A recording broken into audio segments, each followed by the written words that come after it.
We found an order. Great. We ready? Awesome. Well then, welcome on behalf of Topman here to this talk we will have here on stage on behalf of Topman. And I was actually quite confident when they asked me to come here to have a talk about fashion, talking about being a man, masculinity. It was because I was, you know what? I'm a man. I can talk about that easy.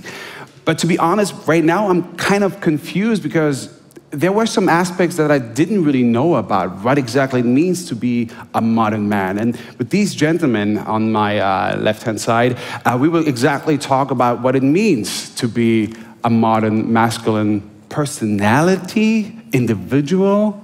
We're just about to figure that out. The idea is that during the last seasons, Topman was presenting their closings in London rather in a conventional way, having a catwalk, presenting with whatever might be the next trend. But for last season, apparently, you decided to go a totally different way, starting with an exhibition and call it a transition. And we were just about to talk exactly what it's about, but we just brought a movie, or actually a clip that I would like to show to you once I find my remote, which is right here.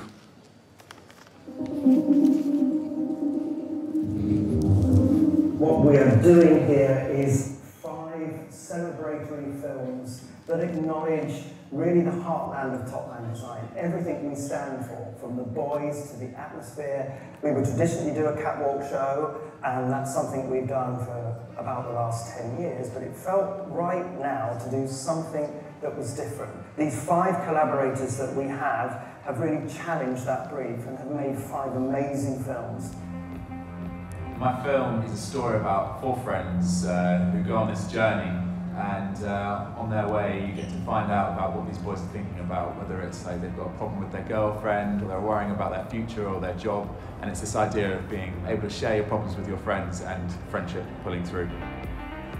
Our project is going to be sort of like the secret hidden aspect of what it means to be of a diaspora British youth. It's sort of a story of someone trying to achieve a life that they believe that's not made for them. The story doesn't end with something that's happy, but it ends with a question of like, where do you go on from then?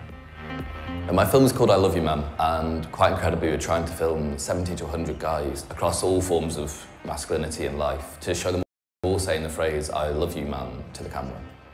And what we're trying to do with that phrase is reveal something about the vulnerability of people and how we interact with that vulnerability. So the film looks at the aesthetics of rave culture and how people don't use, they don't really communicate through words so much. It's more about body language, through dance, through movement, and I guess how these relationships can form without speaking. The film we're making goes by the name of Salad Cream. It's actually a nickname that I have been given by my nearest and dearest. I tend to have a habit of creating this myth around myself, disappearing on the vain hope that my friends will be worried, I suppose. It's very emotional to walk through and see them all randomly saying I love you, and it's almost like they're saying I love you to each other because there's so many different screens.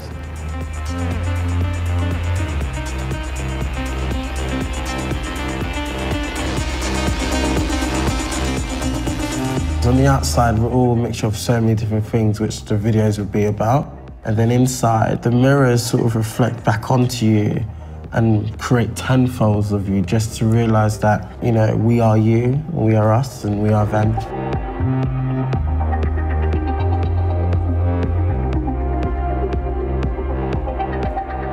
Transition is very much an immersive journey where you walk through these spaces, you witness these films, they envelop you, and then through to the final room where we have a static exhibition of the new Topman design collection.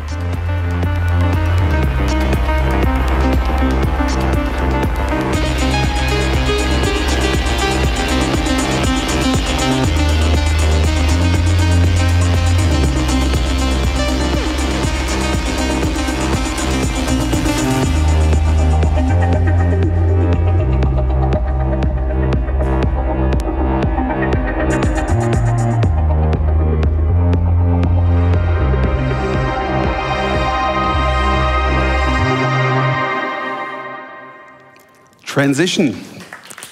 Go ahead.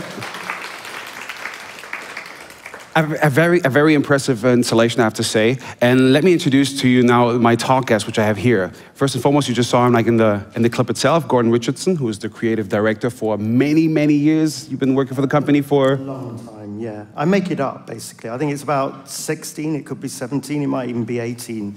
When you've been somewhere that long, you kind of forget time. Time stands still, doesn't it? It's 17 years. That's very brief in fashion. You know, things are there to last forever, pretty much.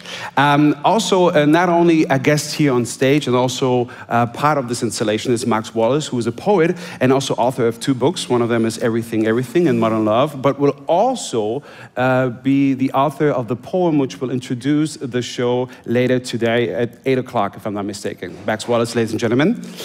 And last but not least, according to this entire event, someone who's also been witnessing this entire installation is right there, Matt Benfield, who's a travel and fashion blogger. And I wonder with who I should start first. Maybe you again, Gordon, could tell us exactly what was the idea behind it. I was trying to kind of explaining it, that you were, is it that you were fed up, or is it that you just felt like we have to go a different way in order to present an idea? Well, I think basically fashion's about change and considering things in completely different ways all the time. And a stereotypical catwalk show isn't necessarily now a very modern way of expressing what you need to express in terms of clothing. There's so many other aspects you can do that through.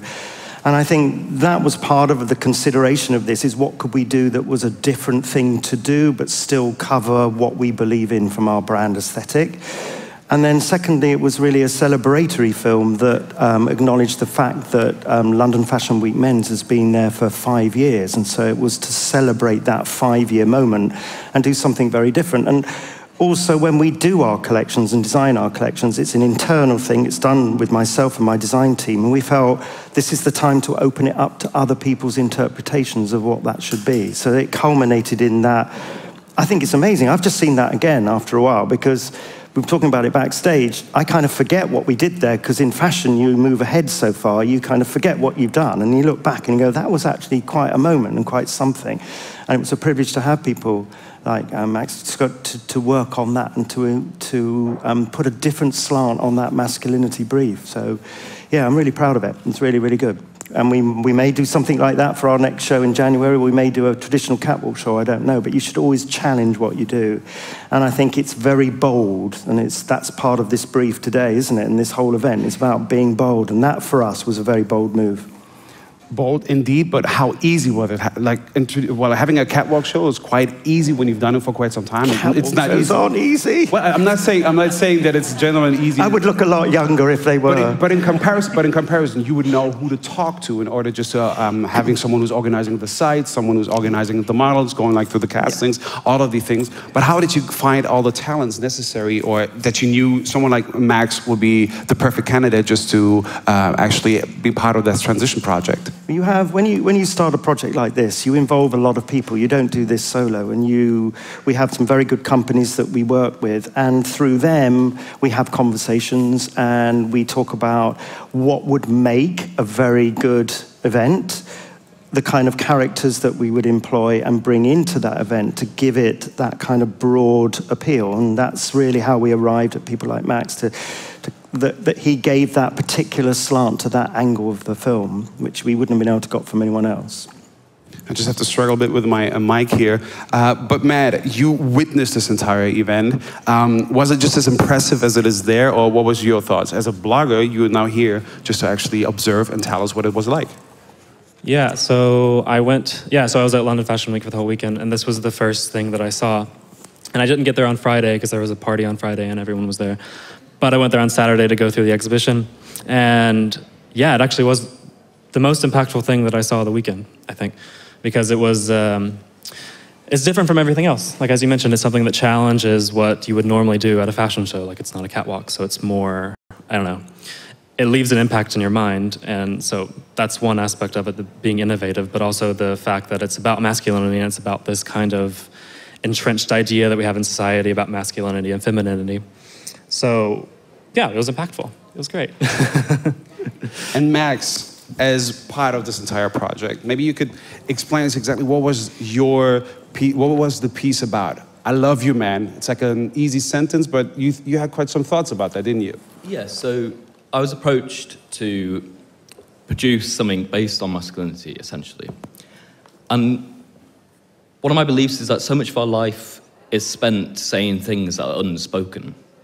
So the way that we interact with people, our friends, our family, our loved ones, etc., is a lot of it is just unspoken. We don't bother to tell people that we love them. We don't bother to tell people these special moments because you take it for granted. And my thing was to challenge that and actually say, look, instead of the banter that you have in friendship groups where you sort of take the mick out of each other, instead, if I said to everyone that we filmed, I said to them, I said, look, when was the time when you should have said I love you, but didn't? And what you don't see in the film is the 2 minutes either side where they're telling us this story. And you see this moment where their face drops and they are remembering the fact that they haven't told their dad that they love them, or they haven't told their best friend and then the best friend passed away, or some things like that. And the goal for that film was to encapsulate all variations of masculine emotion and masculinity with that one phrase. And I hope we did it. And I think we managed to get a range of sort of jubilant people saying it like they're out with their mates. We also managed to get people who are sad, and like the stories I heard, sort of a guy who's not talked to his dad for 6 years, and he was looking at the camera thinking that was his dad. And he just completely broke into tears afterwards. And that's what we were trying to get from everyone. You know, Bill Cunningham says from the New York Times, he says that fashion is the armor of everyday life. And I think there's something about that when it comes to masculinity and clothes is you know, so much of yourself is shelled by things you wear, and you're always trying to present a certain identity. And what we wanted to do with that was to sort of cut through all that and see how people interacted just with this one phrase. And before we just kind of have a look at this video clip, I must say that already I'm very surprised about the mix of gender that we have here, because I would have expected a much younger, a much more female crowd. But may I ask those female members of the crowd here, who could raise his hand and say that you said to your female friend something like, you love her, like in a serious way? That's it.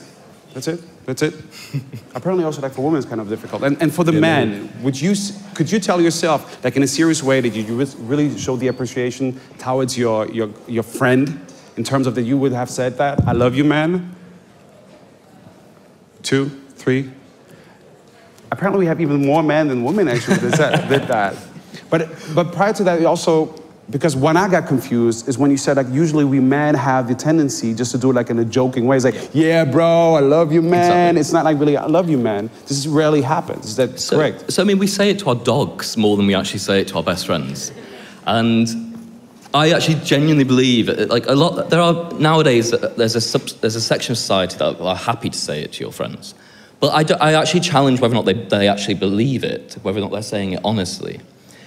To me, I love you means 2 things. It's you say it to your parents and your actual lovers, but then when you say it to your friends, a lot of the time it's joking.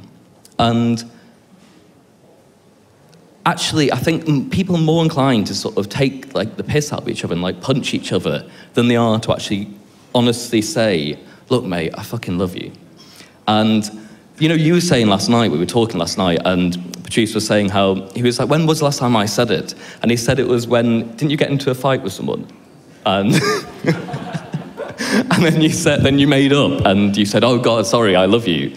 Yeah, but it really took me quite some time just to approve that. And, but also like the other aspect that through emojicons these days, you can send a heart or like this little emoji one with the heart that sends a kiss, and that's kind of easy thing. But you, for instance, Gordon said that it's rather a cowardish thing to do, and I might agree. But before we continue on that talk, maybe I just would like maybe we should just have a look at this clip for itself and really have that in mind. When is the last time that you really honestly said, "I love you, man"? I love you, man. I love you, man. I love you, man. I love you, man. I love you, man. I love you, man. I love you, man. I love you, man. Love you, man. I love you, man. Hey, man. I love you. I love you, man. I love you, man. I love you, man. I love you, man. I love you, man. I love you, man. I love you, man. I love you, man.